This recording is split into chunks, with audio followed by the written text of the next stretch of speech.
Hello, everyone, and welcome to the fifth session of Global Perspectives 2024, hosted by the International Civil Society Center. My name is Alexandra Schliegel, and I'm working for the Center's Civic Space Project. This year's conference focuses on truth, trust, and technology, while this session in particular aims to delve into the first two aspects, exploring how we as civil society organizations can strengthen truth and building trust. Our session, Building Effective Narratives to Counter Anti-Rights Groups and Foster Human Rights, is connected to the work of the Solidarity Action Network. The Center's project, Solidarity Action Network, short called SANE, aims to strengthen resilience of and solidarity among civil society actors when faced with civic space restrictions or changing operating conditions. Within the same project, we are exploring on how to counter anti-rights actors while strengthening the important work of international and local civil society organizations to foster civic and human rights. This particular session today would like to focus on positive narrative building for civil society organizations as a proactive approach to enhance trust in CSOs and their work. I'd now like to introduce our moderator for the next hour, Ayesha Khan from ODI.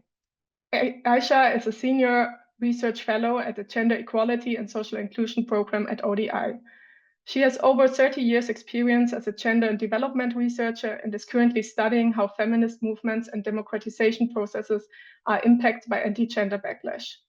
Her expertise lies in research, design, and qualitative methodologies, literature reviews, and policy analysis. We thus have a brilliant expert in the topic of addressing anti-rights actors with us today, and I'd like now to hand over to you, Ayesha. Thank you very much, Alex. And thank you to Global Perspectives 2024 for organizing this important and timely panel. It is a real pleasure to be part of today's conversation. I will begin with a few comments to set the stage for our discussion. So let me begin by underscoring what I think you already know, and that is that this is a very grim moment for progressive politics globally.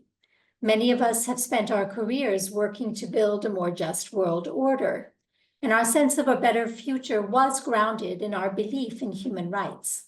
And flawed as international norms and standards are, they set a vision for equality that helped to guide our work. But we have lost ground to anti-rights actors and organizations and the power of populist or authoritarian politics. The rise of anti-gender and illiberal politics is complex. We are still struggling to make sense of this trajectory in real time, and not least so after the recent US elections. In many of our countries, inclusive and democratic politics were always on a weak footing. But today, progressive visions for change seem discredited in a way that perhaps they weren't before. So how did this happen? Feminist and human rights activists have thought long and hard about this, deliberating at home and during international convenings. Many agree that we have lost control over a compelling narrative of progress. As communities contend with multiple crises, conflict, inequality, climate breakdown, and democratic decline, how well do our narratives address their anger, sadness, or fear? It is possible that our discourse never had a narrative hold over communities or politics, at least not in the way that faith-based ones do, for example. Development speak is overburdened with technical language and jargon, hardly useful to the realities of our cultural and religious lives, the families and communities that we inhabit. In contrast, populist right-wing actors may use simplified, emotive, and provocative messaging to create an imaginary threat to which they offer clear solutions that soothe our fears. Maybe promises to restore culture, tradition, and patriarchy serve that purpose today. Narratives based on human rights language don't seem to be working, or they are being co-opted to advance other rights. The global consensus on human rights norms is shifting, for example. The language of sexual and reproductive rights in UN agreements is giving way to new and competing discourses, the rights of the unborn child, of the family, of parents, all in service of a patriarchal world order that we thought we were leaving behind. We must also recognize how the discourse of human rights may be facing its worst credibility gap in the current moment, when the institutions and leaders meant to be committed to its values so openly do the opposite when it comes to the Middle East. So how do we make rights meaningful and relevant again? How can we demonstrate that rights are not a finite resource, that realizing mine will not take away yours? Can we create new narratives that connect rights to people's everyday concerns? Or do we need to find new ways of speaking? I am from Pakistan, where I know we struggle to find this right balance. We have political leaders who reject the discourse of rights. They say the rights of women and girls cannot be set above Islamic values. But they are open to some policy reforms, provided they are framed in acceptable language. This is why, instead of sex education, we are able to introduce something called life skills-based education into schools. But is it enough? A closer look suggests compromising on language can be a very slippery slope indeed. So how do we argue for gender equality without using the language of rights? Can we retain our commitment to these norms without asking others to compromise their cultural or religious values? Can we reclaim this space from anti-gender actors? And to what extent is this a communications challenge? To help us find answers to these questions, I am excited now to introduce our set of panelists. Our first speaker is Amina Hersi, Head of Gender Rights and Justice at Oxfam International. She is a global leader with over 15 years of experience and is currently leading Oxfam's work on gender justice that spans over 60 countries. Our second panelist is Rachel Litster, Project Manager of Values-Based Messaging for Family Planning and SRHR at the International Planned Parenthood Federation. She works on framing, values-based communications, and countering opposition strategies. She collaborates with IPPF member associations, partners, and activists to counter the anti-gender movement. And our third panelist is Mumbi Kanyogo, a Kenyan feminist and strategic communications consultant at Well-Made Strategies. She is also the coordinator at Kenya Comms Hub, a narrative change incubator for movements and change makers in East Africa, working to shift narratives around reproductive rights and LGBTQ+ rights. And our fourth panelist is Monica Roa, a Colombian lawyer based in Spain with over 20 years of successfully contributing to social change efforts at the intersection of rights, politics, and communications. In 2019, Monica founded Puentes, a virtual nonprofit organization that builds narrative power in Latin America. Before I start with the questions for our panelists, I invite audience members to feel free to pop any questions you might have into the chat as we go along in our conversation, and we can take up your questions during the Q&A at the end of the panel. And may I request our panelists to limit your responses to each round of questions to about 4 minutes so that we can be sure to hear from everybody and maybe twice over. So I begin with my first question for Amina. Amina, can you tell us, from your experience, what are some of the most successful strategies that you have observed for promoting positive narratives that support human rights and civil society's progressive work? Thank you, Ayesha, and good afternoon, everyone. It's really an honor to be here with you all to share some of Oxfam's examples, and really, how you set the scene, Ayesha, I think, on the conversations, but also the questions that we should be pondering really highlights how, more than ever, we urgently have a responsibility to counter these narratives, address and repair the harms caused, but also protect and uphold our universal human rights. So I just wanted to get into at least 2 broad strategies, try to keep it within 4 minutes exact. The first one is around our framing, and just like how you frame and design, how a frame is designed to bring more focus to a picture or an image, we try to center our frame around decolonial feminist analysis and approaches. We see how powerful frames can influence us, define debates, sometimes even more than, when we use facts. So what that means for Oxfam and in practice is that we frame our narratives to address multifaceted, complex realities and root causes of gender, racial, and economic inequality, and deepen our systemic analysis of systems and structures of oppression, power, and control. We also put a great focus on collective intersectional organizing and action to transform the political, economic, and social justice systems and institutions, centering the specific priorities and needs of those marginalized and oppressed, and platforming and amplifying their narratives. So making sure that we are asking who is not part of the narrative that should be part of the narrative, and ensuring that the narratives are being framed as close to the source of the or as possible, making sure that it's context real, basically. And before I get to the second broad strategy, I wonder how many of you have heard of the phrase, "Don't think of an elephant" by George Lakoff. So when I say don't think of an elephant, what do you think of? The answer most probably for 99% of you would be an elephant, of course, right?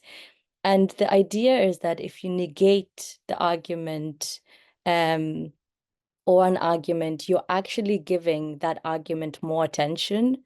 So if we talk about or criticize our opposition's frames, we're ultimately reinforcing their message and doing their job for them.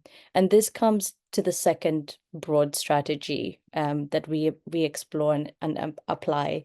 We really try to center our own values, mission, vision, and avoid attacking theirs, because if we do, it only keeps the ideas at the forefront of our messages. So one tactic or example of this that many organizations and civil society do in their communications is myth busting, right? By centering that narrative that you want to debunk, essentially. For Oxfam, we center our narratives on lived experiences and realities of marginalized communities, of feminist and queer movements who are organizing, but also radically reimagining alternatives that center care for people and planet as a goal and a pathway towards justice and equality for all. We also work, and ensure that we're like the narrative that we are, and we should be the narratives, right? So by transforming patriarchal narratives or policies and laws and systems, we also try to ensure that we're living our own values. So evaluating our powers and privileges and critically questioning ourselves on how we show up, and also be in solidarity with others. I hope that's 4 minutes, and I'm going to stop there for now, share those two broad strategies, and pass it back over to you, Ayesha. Thanks, Amina. That's a lot to consider, and clearly a lot of deep thought has gone into this approach, and I think that that's really helpful to know. But not thinking about the elephant is a tough one. I'll have to work on that. Rachel, I'm wondering whether, you probably have some really interesting do's and don'ts from trying to craft effective narratives around sexual and reproductive health advocacy, which is probably the most contentious area of rights. And I'm wondering if you could share that with us. Sure, thanks so much, Ayesha and Amina. I've just been nodding along avidly at everything that you've been saying. And actually, one of my don'ts was about don't think about an elephant. So thank you, Amina, for doing that for me. So as you mentioned, Ayesha, at IPPF, our core mandate really is around building strong public and political support for sexual reproductive health and rights. And as you so beautifully and scarily articulated in the opening, we're really facing a very difficult onslaught of an ever-expanding anti-gender movement attacking these rights, who are using powerful moral-based arguments to win over the unconvinced middle, which can make up a significant swathe of any given population or community. So really now more than ever, we need to test new approaches to connect with those beyond our progressive circles to build a much needed majority. And one approach that IPPF has been testing and refining over the last decade is our work around strategic communication, or what we're calling winning narratives. So we have a really short amount of time. There are so many do's and don'ts, and we're still learning so much and failing and learning again. But here are a couple of quick ones from me from our issues in our area of work. And so, first of all, we've been doing a lot around integrating intrinsic values into our communications to bring understanding and critically human connection to the issues we work on, beyond just sharing important facts and figures. This is particularly important when we're trying to connect with those who don't fully share our worldview or who might just be undecided on our issues. And we need to consider how we might frame a message in a way that resonates with our audience's values as a way to connect with them, whilst of course remaining true to our own.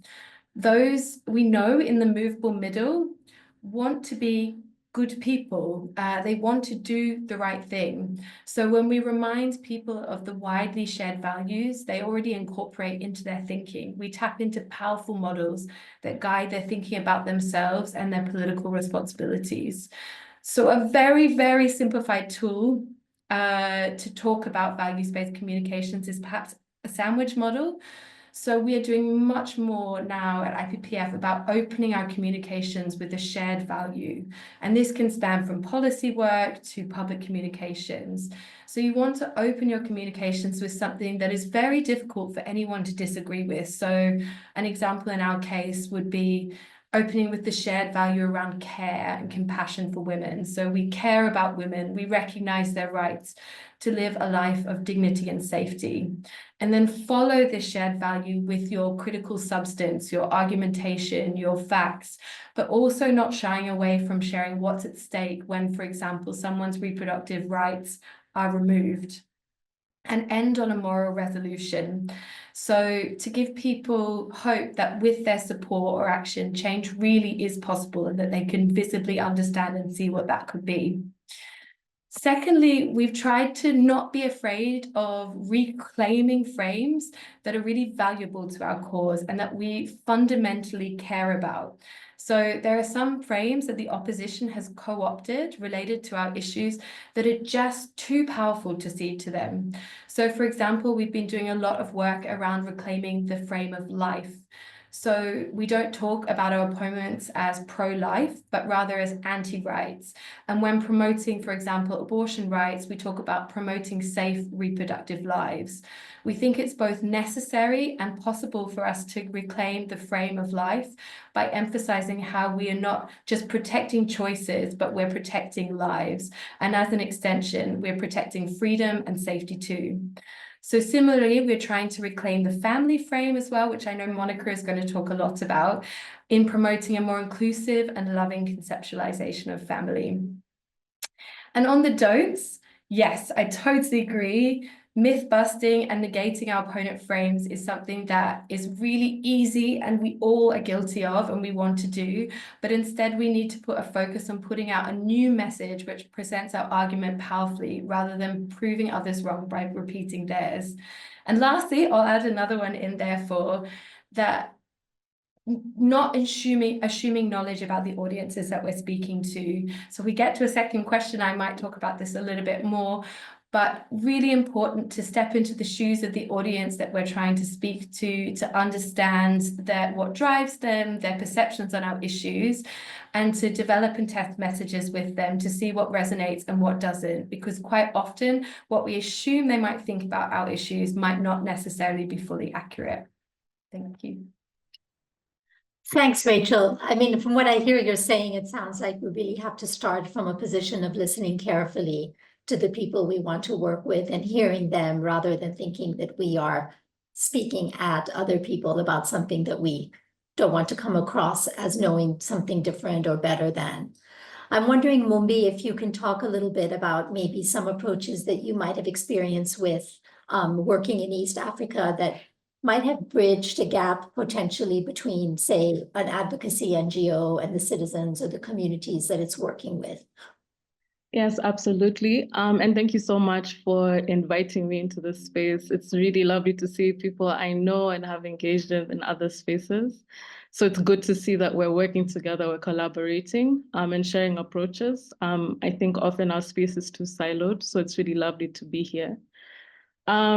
So for me, in Kenya Comms Hub, we started with, again, like many of you, an analysis of the space to understand how people have communicated around abortion and reproductive rights including like sexuality education. So both at like an audience research level and then also a social listening level. And what we found was something quite similar to what Ayesha was speaking to, because what we were really interested in understanding is, why is there so much dominance from opposition groups? Why do they have so much traction relative to people who are progressive and pro-rights? And what we found was similar to what you found, Ayesha, in that there's a lot of technical language that's used, and also the messages that are used. We often think that because we are the most passionate about our cause, we're the right messengers, but oftentimes we're not the right people to deliver the message that we want our audiences to hear. Sometimes people need to hear it from a doctor, a teacher. They need to hear it from a progressive pastor or religious leader. They often don't need it to hear it from us who are activists. We can be the strategists. We don't need to be the face of it. And that's actually one approach that we've really taken at the core of our work. But anyways, as we did that, when we got this analysis, we saw that there was a lot of polarization. We saw that opposition groups were having a lot more traction because they were speaking about abortion in terms that were really relatable and using moralized language. And also you could see that there's been a lot of appropriation of anti-imperialist frames in this particular moment, especially in relation to sexuality education and abortion rights as well. And the other thing that we saw was that it was actually the people who are actually most effective in talking about abortion were actually regular citizens who weren't necessarily associated with abortion, typical NGOs that do advocacy on abortion. It was regular citizens, feminists who are unaffiliated to organizations who talked about it in the most powerful ways and were able to connect with people in actually ways that people could connect with. And so based on this analysis, what we aimed to do was to really, first of all, go about thinking about how can we close the gap between advocacy organizations and citizens in the middle, so movable middle audiences. So one approach that we took was to carry out some audience research to understand what are the most effective ways to talk about abortion in ways that don't alienate movable middle audiences, but also do not cede our values and cede the frames that we want to maintain. So for example, things that we found is the importance of highlighting the distinction between safe and legal abortion versus unsafe and illegal abortion. We saw that that was a clear issue that people were not able to differentiate, and it was actually hurting the way that we communicate about abortion. Other things that we found was the importance of highlighting the fact that even though we can disagree on particular things, what we all care about is protecting women and protecting people's lives. So how about we use that as a shared value at which to communicate abortion as a way of actually protecting women's lives. The other thing is taking people's concerns seriously. You know, sometimes they seem irrational, but actually taking seriously the fact that people have concerns and have really been affected by misinformation, disinformation, and truly believe those lies to begin with. So how do we address those concerns instead of dismissing them as irrational? So really our approach there, our messaging approach has been about meeting audiences where they are, but meeting it at the middle of what we care about and what audiences' needs are.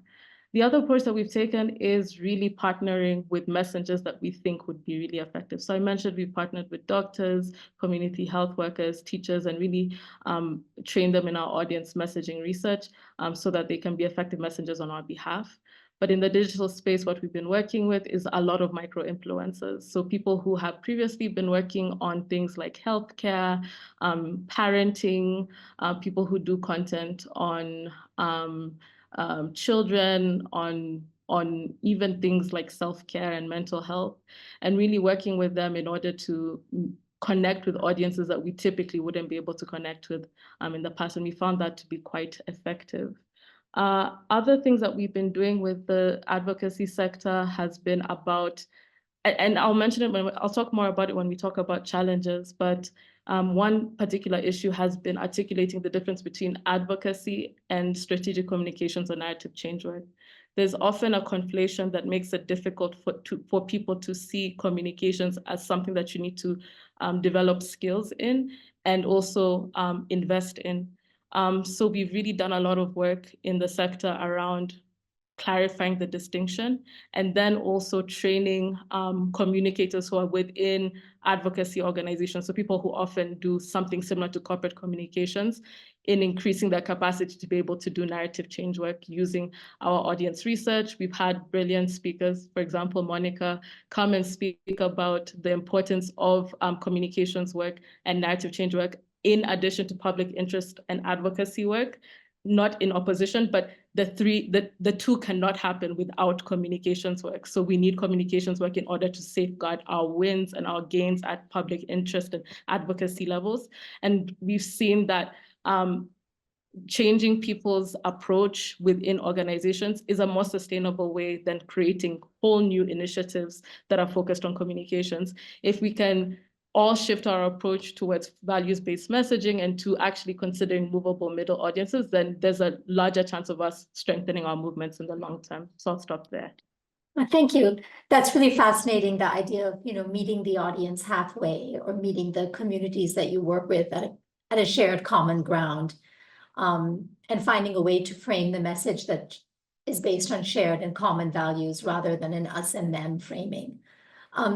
Monica, I'm wondering whether you can give us some examples of how you've, in your work, reclaimed the narrative around reframing family values in a way that resonates and counters anti-rights actors.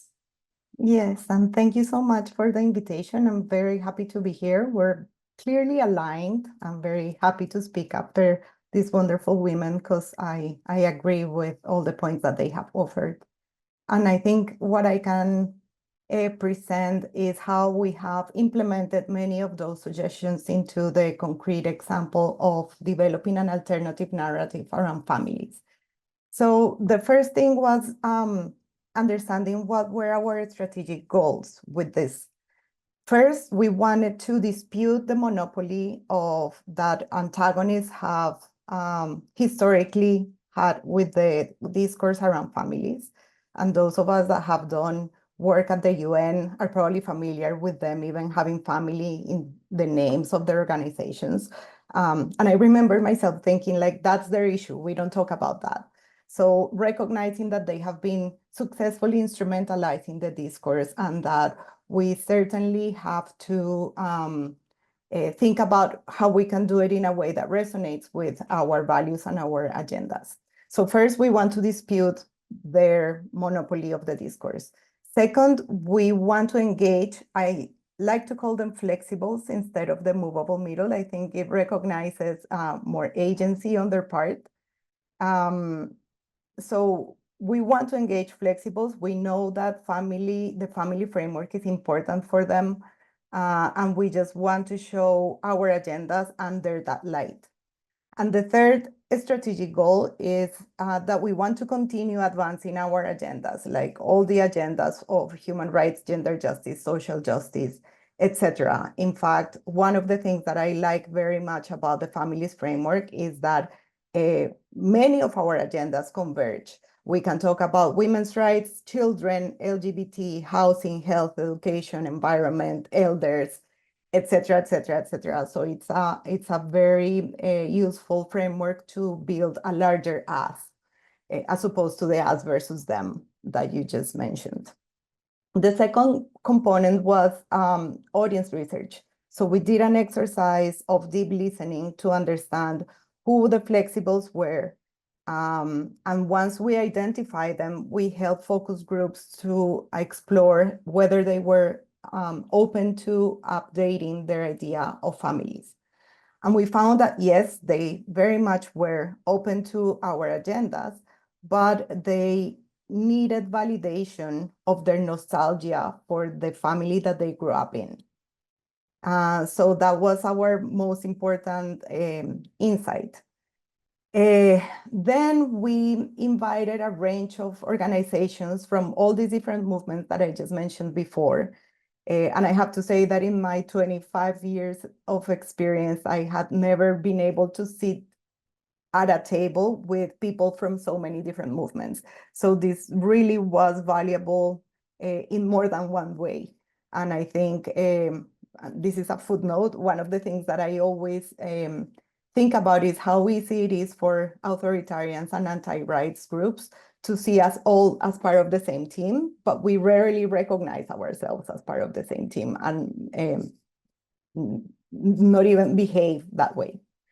So we invited these groups of organizations and we sat down together to co-create the narrative pillars, shifting the narrative away from values of authority and hierarchies to values of care and well-being. I'm going to ask David to show a video, and while he gets ready for it, I'm going to ask you to pay attention to two things in the video. This video has the exact text of the 5 pillars that we co-created with organizations. So first, note that we avoid talking about family as entitled to rights. We continue talking about individual rights. We're very mindful that at the UN, they are asking for the family to be recognized as entitled to rights, and we know all the dangers that that can come with. And the second thing that I'm going to ask you to do is to note the undertone of nostalgia, how we waved it in. So we are talking about a different way of understanding families, but validating their need for the nostalgia. Let's see the video.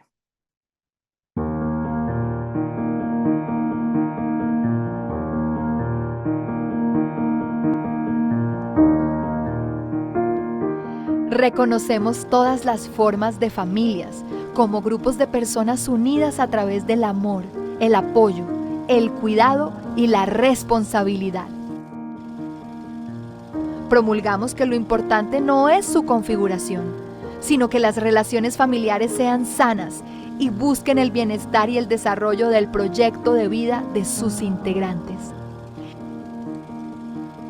Entendemos que estas relaciones juegan un papel fundamental en la sociedad y por eso pretendemos que promuevan el cuidado de uno mismo, de los demás y del planeta.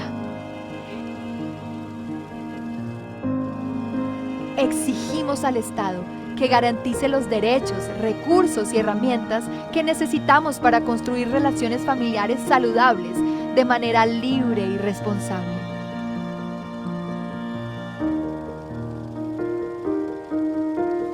Y nos comprometemos con los grandes retos de nuestro tiempo. Garantizar la salud y el bienestar de todos, consolidar la igualdad y superar las inequidades, acabar con la pobreza, fomentar la convivencia, enfrentar la crisis climática y generar solidaridad a través de las fronteras.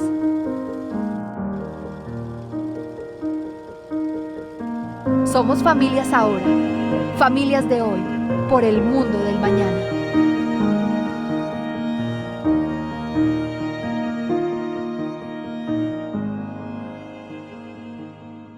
Thank you, Monica.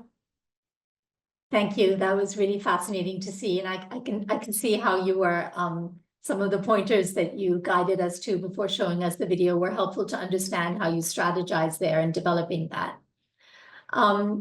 So we'll come back to maybe some questions around that in a moment, but I wanted to just quickly proceed to asking our panelists a few more questions before we open up to the Q&A.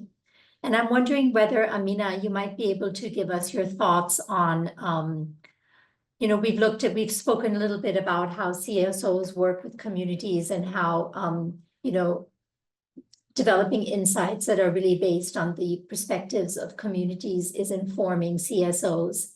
And I'm wondering how international organizations can support or strengthen the narrative building projects that local CSOs might be having. And is there a role for that kind of exchange, or is it not relevant anymore?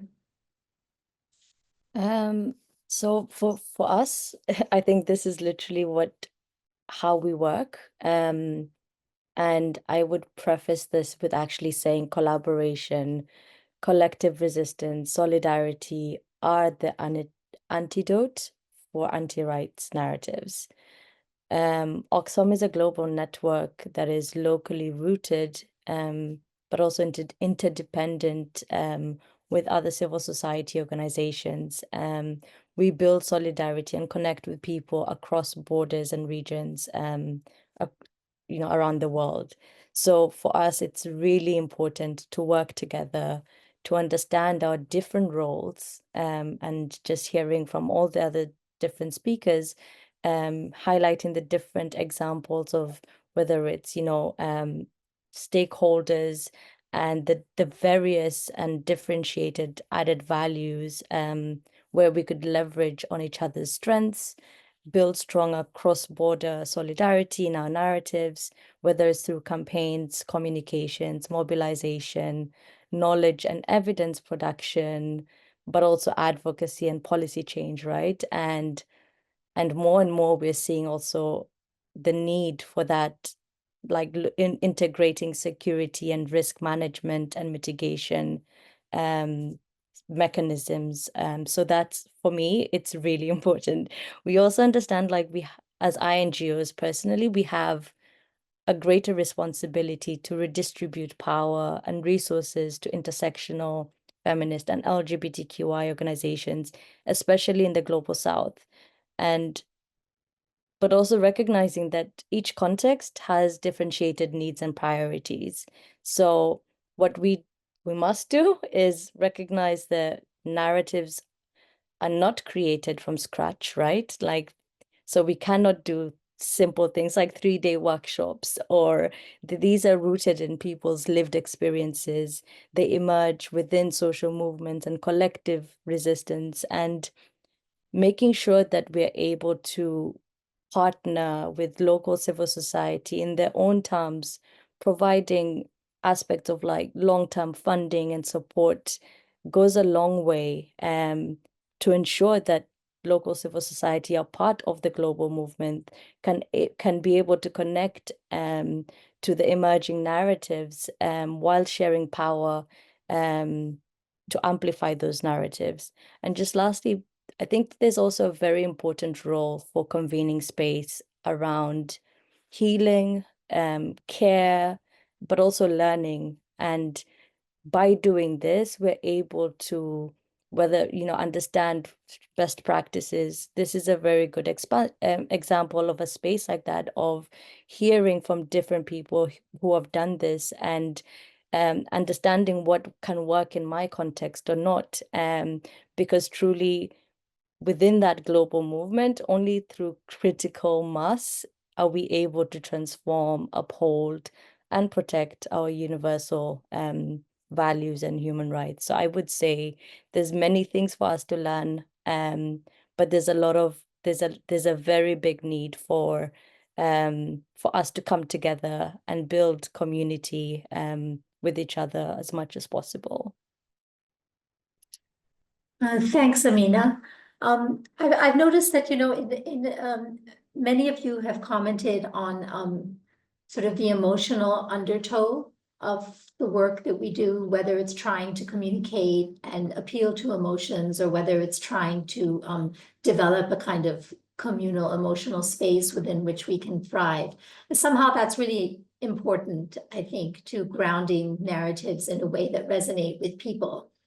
And I'm wondering whether Rachel, you could comment a little bit about how do CSOs that you work with balance the need to share facts with communities and audiences with the need to also craft this emotional appeal in order to make sure these facts land in a way that maybe we find useful to social change.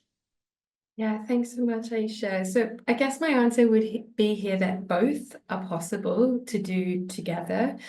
So regardless, we're always sharing a perspective of whether we're thinking about it or not, whether we're talking about a glass half empty or glass half full, we're presenting a certain view or frame or lens on how we communicate. And so the critical thing we need to do when we're thinking about facts and figures is how do we frame these facts so that they resonate with the audience we're appealing to.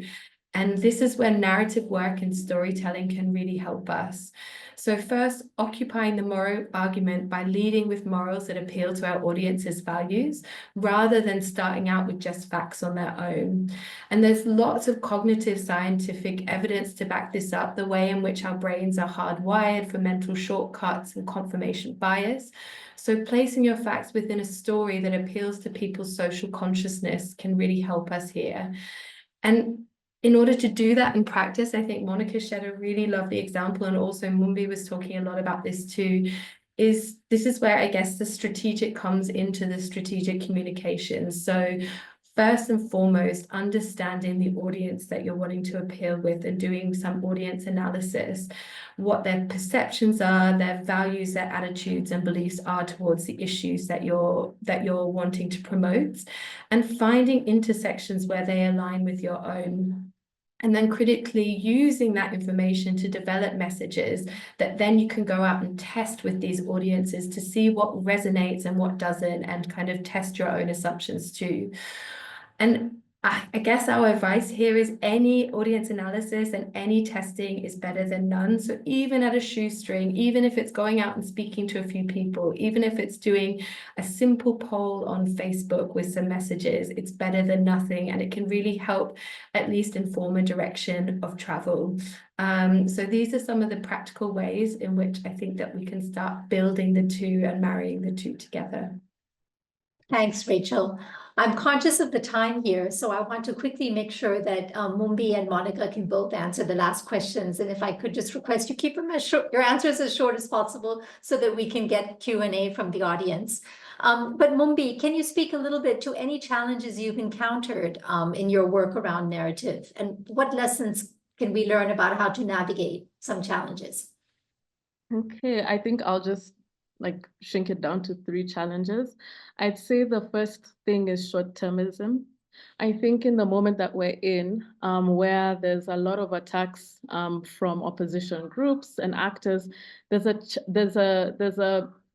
challenge around there's a tendency towards going towards crisis communications mode instead of going over the long term to build a positive narrative. And I think that's reflected in both the funding landscape and then also what people are doing on the ground. So we are finding that a lot of organizations are willing to fund the crisis response, but not to build the long-term narrative that's needed in order to secure the narrative and create a positive narrative around SRHR. And so one way that we've gone around that is by trying to collaborate with organizations and pull resources together in order to do sort of long-term work. And also tooling through our fellowship communications actors, so that if indeed communications focused initiative like ours is not able to survive, then our resources, our approaches, our collective approaches that we built together are in many different sort of decentralized spaces. The other approach that we've taken, and the other challenge that we've seen is around men. I think oftentimes we shy, at least in my context, when it comes to SRHR, we shy away talking about SRHR to men. And what we're seeing in our context, especially with incels, I'm sure you're familiar with sort of Manosphere, Andrew Tate, those whole groups. There has been concentration on sort of institutional anti-rights actors, but Manosphere and these incels have a huge sway on the way that not just men, but also boys are starting to think about gender equality and reproductive rights. And it's an issue that we're going to see the worst of in the coming years, especially as these people go into places of work and other spaces where their minds will shape these decisions. So one thing that we've done is really spending a lot of time crafting messaging, working with male influencers who will be appealing to our audiences in order to target them in particular. And then also, of course, really speaking towards and challenging these sort of dominant modes of masculinity and offering alternatives of men who are supportive within their families and are supportive of women exercising their autonomy and agency. And I'd say the last challenge has really been around, I think, articulating, like I was saying, the difference between advocacy and comms, but we're seeing and also the siloing of the space. We're seeing that, we're all working on the same thing, but rarely do we ever come together to do it. So our fellowship that we've been developed has really been about not just learning, but actually funding and giving small grants for organizations to collaborate together on doing strategic communications using value-based approaches. I'll stop there. Thanks, Mumbi. I'm hearing you about the manosphere and the challenges that are coming from that really we're going to have to figure out quickly how to navigate that, especially for the coming generation. I'm wondering, Monica, if we want to close maybe the panel with some advice that you might have around how would you guide CSOs that are trying to deal with anti-gender narratives about the changing family values, or if CSOs are trying to change or think of redefining narratives around family values, what advice would you give for them to navigate anti-gender movements? The first advice I had was avoiding the elephant trap, but I mean, I already talked about do not think of the elephant, so I'll keep that one short. I will talk about what that implies to our own identity. I think that historically, we human rights defenders have been the ones that just denounced injustices. And we have to start thinking of ourselves as those that inspire people to use their individual and collective power to build and create the world that we think is possible and desirable. So I think that's an important mindset shift that has to come with this narrative work. The second is not thinking of family as a value in itself. I think that the conservative groups have monopolized the conversation around family so much that we think about family values as synonym to conservative values. But I think part of the reclaiming the narrative is precisely thinking about families and their different values. So move away from family as an expression of authority, obedience, punishment, and start thinking and sharing stories of families understood as spaces of care, well-being, and interconnection. And the third advice is to find local stories. It's important that even if we all agree that we have to reclaim the family's narrative globally, we have to go to our local communities and find the people that are already trying to build their authentic families away from these traditional norms and invite them to share their story. Remember that narratives are built by an accumulation of stories. And we have to share the stories that illustrate what the world could look like if all our causes win. And I'm going to give you my favorite example, which is that of a great-grandmother who tells her great-grandchildren that she had 15 children and loved them all. But then she says, but what I want for you is that you choose motherhood out of love and not out of obligation. And by the way, if the state really wants to encourage birth rate, you should fight for the right to dignified salaries and access to housing. So those are the stories, that conversation between the great-grandmother and the great-grandchild is the type of a story that we want to see. And finally, very quickly, taking advantage of this connective tissue that this framework allows us to create. The example I just gave talks about abortion, but also talks about housing and also talks about dignified salaries. So how can we use this broad framework to bring together these different agendas that even if we don't work specifically on them, they are certainly part of the world that we dream of. So again, this is an opportunity to build that connective tissue so we can really start being one big global movement. Thank you so much. That was really helpful to think through. I'm just going to invite some of the questions from the chat now and invite you to respond to them. They've come through and I think that we have 10 minutes, so it would be really great to hear a little bit more your thoughts on their questions. The first one that I'm just going to field is for Rachel. Tala has asked,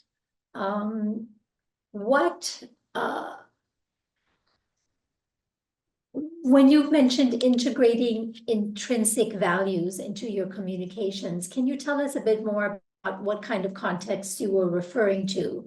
And were you talking about using a decolonization perspective? Thank you so much, Ayesha, for the question. So first and foremost, just to say, in all of this work, and it's been touched on by all the speakers, starting with the context is so critical. So the work that we're doing is really rooted within the context that people are living in. And we work across a network of our partners, activists, and member associations to deploy these tactics and really understand the audiences in the context that they're working in, to understand what drives them, what values might resonate with them, and that will change depending on which context you're in, and using that as a starting point to craft messages that really resonate with that audience in that context. There are, however, IPPF some like broad overarching theories and practice and trainings and tools that we're using, gleaning, working with others as a starting point to then contextualize and work with local experts and actors to do that. And one of these tools is something called the intrinsic value system.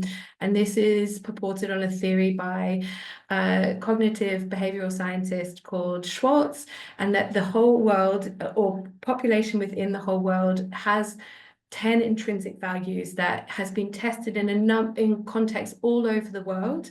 And that we each hold within us the ability to connect with that 10 set of intrinsic values, but dependent on our worldview, depending on our upbringing, we might hold greater importance to some and over others. And so understanding that as a starting point to work with can help us explore, flex, and challenge the way that we use values to help connect with those that might not necessarily be from our active supporter base. In terms of working from a decolonizing lens, that's absolutely super critical to the work that we're doing as well. And really starting there, that means starting from the grassroots, up from the bottom. I don't like either of those terms, so apologies for using them, but starting rooted in the context where you're working, but applying, testing, and adapting with the models that are available to us. Thanks, Rachel. I'm going to ask Mumbi maybe if she might be willing to answer the next question, which has come from an audience member called Dossi, which is that communication might be accepted by some members of the community and not others. And what do we do about the fact that some people don't necessarily want to change their country? Okay, I think I'd answer it in two parts. I think it's really important to segment your audiences. There are people who are on the, on the extreme end who you will not be able to reach. So there's people in the middle. So, I mean, Monica's talked about them as swayables, and then we've been talking about them as movables. And those are people that you can connect with and that you should be trying to target. So I really think that audience segmentation is important. And then I think I don't believe the idea that people don't want to change everything broadly. I think there's particular things that people are, that we can all agree on. So I think it's important to use that as an opportunity to do some framing work. I think, for example, in Kenya, we're in a moment where we're really questioning our systems and the type of government that we have at the moment. And what has emerged from this, this very decentralized coalition building is a desire for, people are expressing a joint desire for development, and for a country where we have governance systems that actually take care of the most marginalized amongst us. And even though we don't agree on very specific things, there's an overarching narrative that we can agree on. And there's a way that feminists have been using this overarching frame in order to reframe now the fight for things like reproductive rights. So I think there's opportunities like that we can take an advantage of, where we have shared aspirations in order to direct attention to the issues that we most care about. Yeah. Thanks, Mumbi. I think you sort of answered also the next question that has come up, but I'll invite both Monica and Amina to maybe give a 1-minute quick response to this question, which is from Judith about, is it really possible to change mindsets? And is that what we want to do? That might be slightly different from the movable or flexible middle, but I'll invite you to reflect on whether you want to respond to that. The way I like to think about it is it is possible to show people that the agendas that we are for are an expression of the values that they care about. And so doing this reframing exercise and avoiding the technical terms and illustrating, again, what is it that we're for? What does the world that we want to build look like in terms of their day-to-day lives, can probably find a way to resonate. So if you understand by that we're changing them because they're going to act differently, maybe. I think that we can probably change behaviors, not so much values. I think values is more difficult to change, which is why it's so important to dedicate some time to understanding the values that people hold important and then doing the work of reframing our agendas in a way that resonates with them. Thanks. And Amina, 1 quick minute before Alex is going to close the session. No, I think Monica really highlighted it. I was just gonna add, I think there's a important link that has to be made from highlighting the individual's realities from a personal, connecting it with the community, and then linking it to institutional and even above the systems, right? So like if you're able to highlight how your values, what you're thinking, how you're feeling, what you're doing, and the impact, or at least connected, spheres within the different levels, you would be able to make a compelling, at least narrative that people will be able to understand, even if not change, will be able to at least empathize and build even that solidarity as well. So for me, I think that's also one thing that I just wanted to highlight as well, on this aspect. Thank you. Great, thank you so much. I'm so grateful for all 4 of you to have attended and shared your views. And now I'll invite Alex to close the session. Thank you. Perfect. Thank you so much, Ayesha, and all the speakers, Amina, Mumbi, Rachel, and Monica, for your interesting input and sharing examples and learnings from your work around narrative building to counter this, anti-rights actors and foster human rights. I'd also like to thank everyone in the virtual room for your comments and your questions. And if you'd like to continue the conversation, you can do so via our Global Perspectives platform, Hoover.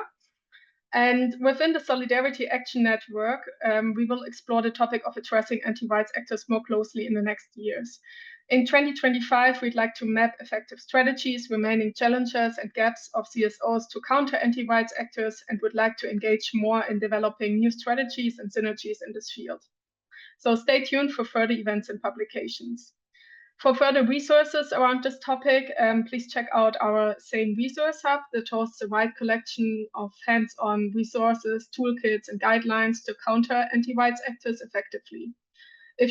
If you have interesting resources to share yourself that can be helpful for civic space actors, you can also upload them directly into the hub. And as this session is over now, this day of interesting discussions and presentations is not yet. We have one final session. The next and last session of Global Perspectives will explore the question of how citizen data and digital approaches can foster trust and inclusion. This session will be held by the Center's project Leave No One Behind, and you can join it in a minute via the Zoom link that is shared in the chat. So thank you once again for this enriching session, to the panelists and to all of you for listening, commenting, and staying engaged. Have a good rest of the day.